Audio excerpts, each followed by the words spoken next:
Okay, so today we have come to third learning outcome for this unit.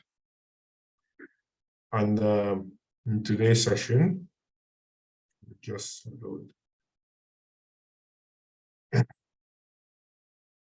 In today's lesson, we're going to understand the safe use of internet technologies in academic environment. And from our indicative content, we're going to analyze the use of social media in academic environment. And then lastly, we're going to evaluate issues surrounding safeguarding online.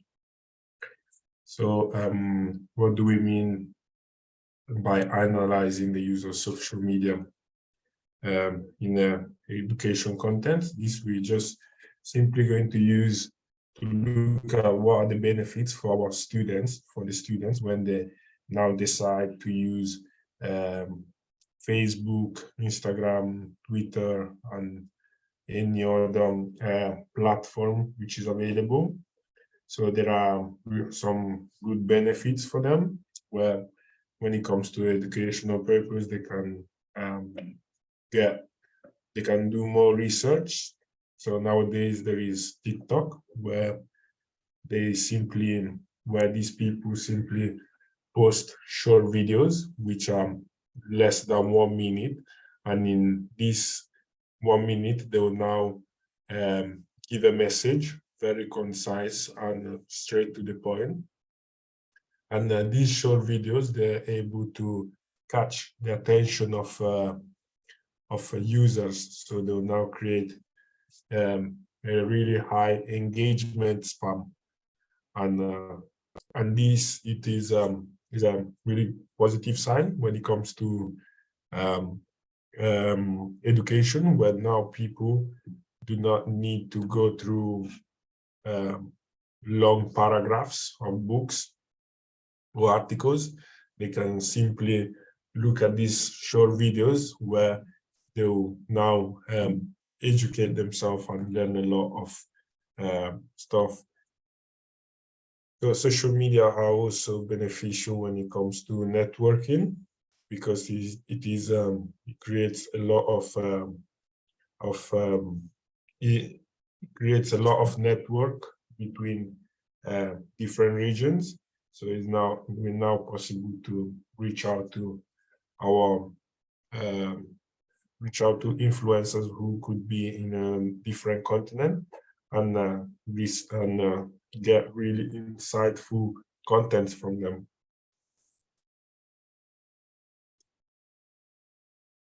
Also, some other benefits of using this social media can be the inclusion of links into organization website.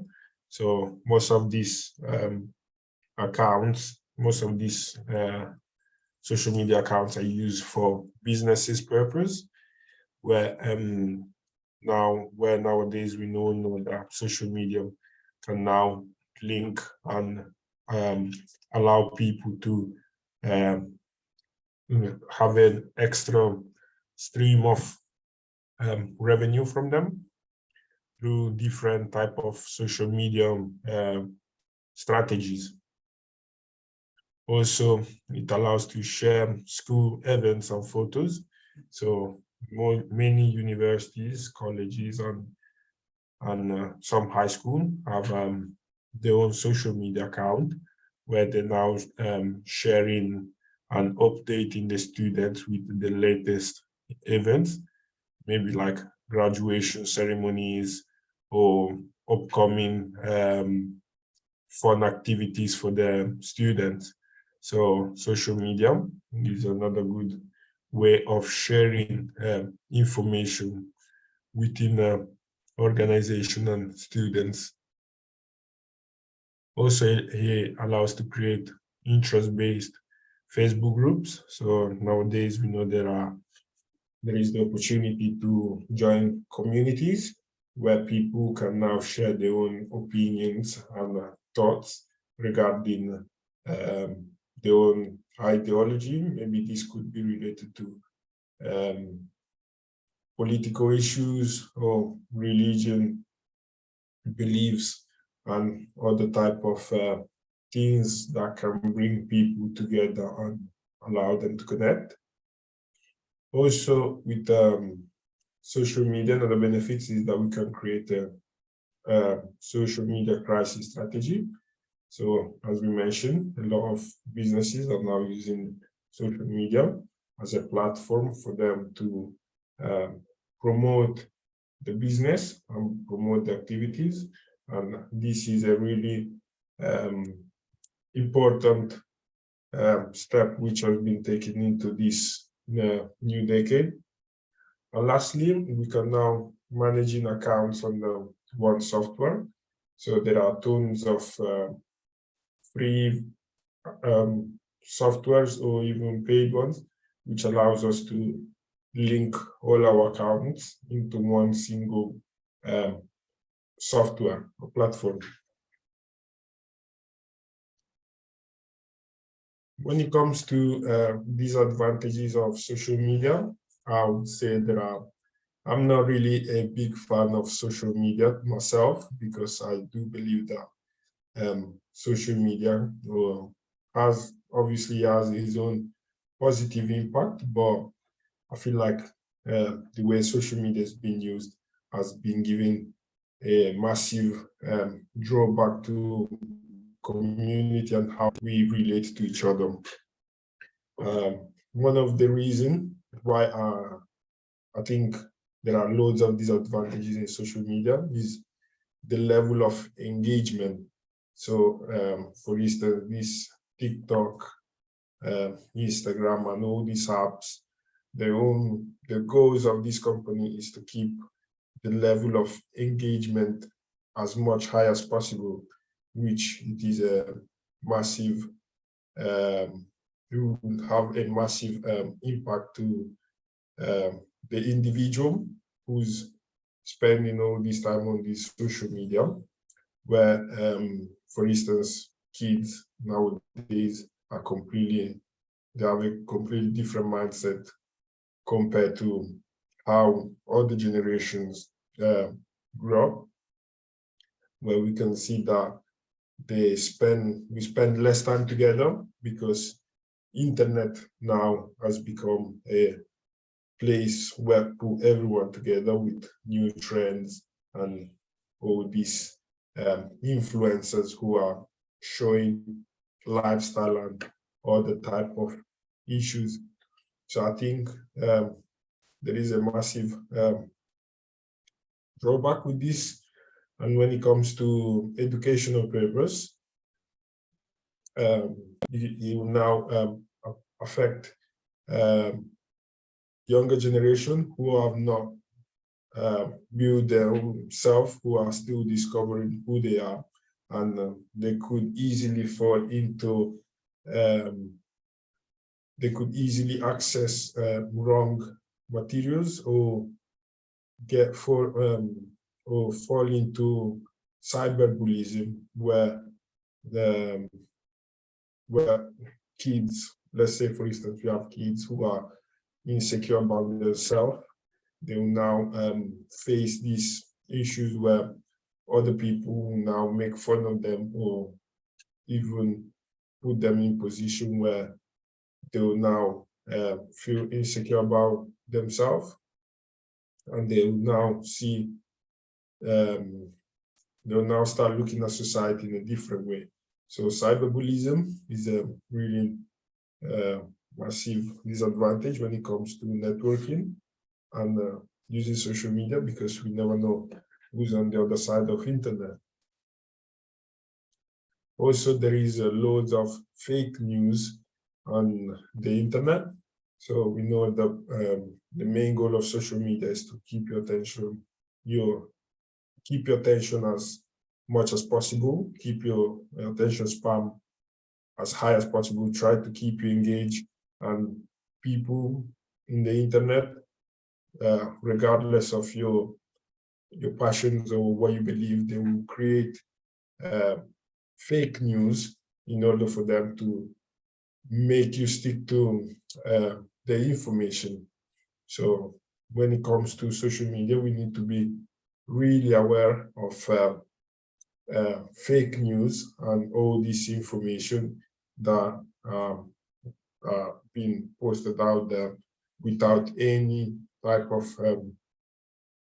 validation. So when it comes to safeguarding online, we need to know that every children and young person should be able to participate in an enjoyable and safe environment where obviously they will now be protected from any type of cyberbullying or any type of abuse. So this responsibility always have to fall into the parents, who are the guardians and who are those that have to protect the children against this word.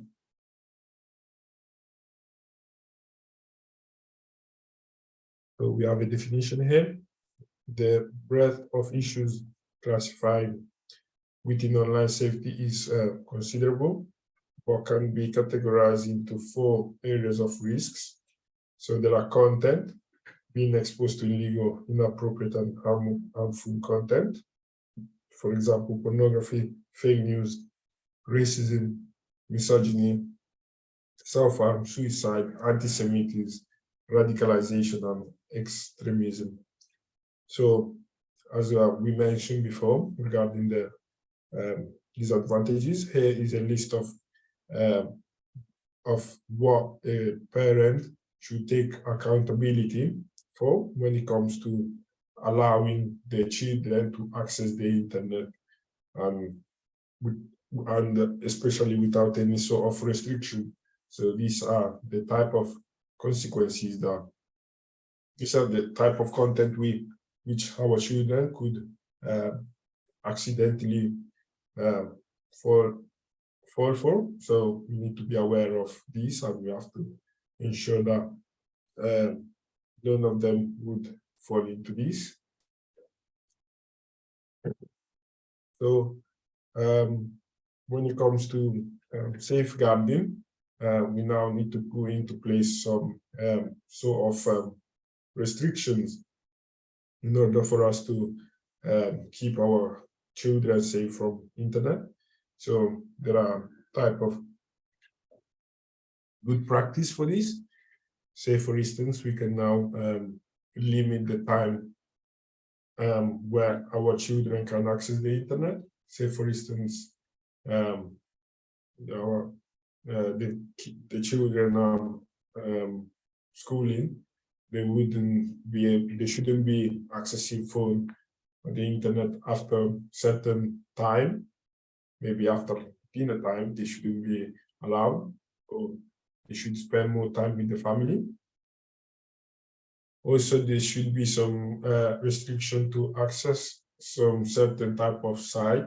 So there should be in place some restrictions to some website or even online communities.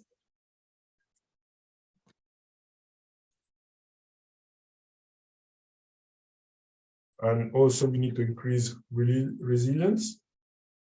So we know every kid is different, they're all unique. So we need to be able to understand them and be able to communicate with them in order for us to keep them in a safe spot. So how do we promote safeguarding in the education sector? So there are different type of ways. There are tons of good ideas that we could use. So this could be creating a safe environment. Could be through having an infrastructure or the whole organization awareness with design responsibilities and adopt to policy and procedures. So as an organization of the school, we have to be promoting safeguarding by taking action and finding useful ways for us to keep the students safe from the internet.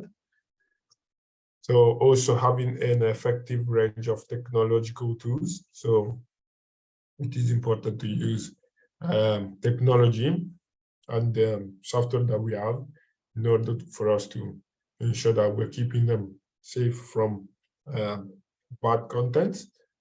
And also we need to be having a comprehensive and e-safety education program for the whole organization, including children, staff, and parents. So basically what this means is that we should be having a subject, so we shouldn't be neglecting this topic. So there should be more awareness and run maybe more webinars or more open days where they can now discuss and raise more awareness of these issues. So let's just watch a video which gives us some figures regarding how the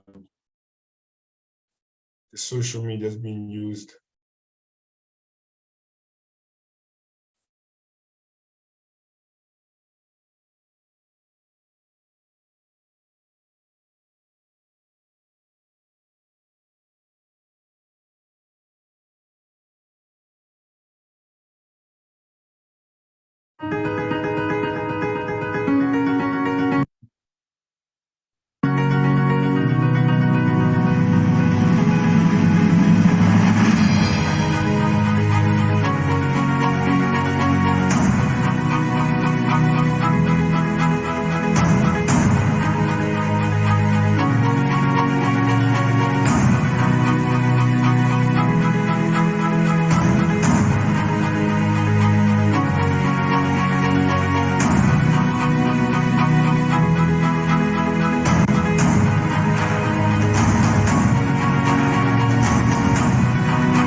So the video just showed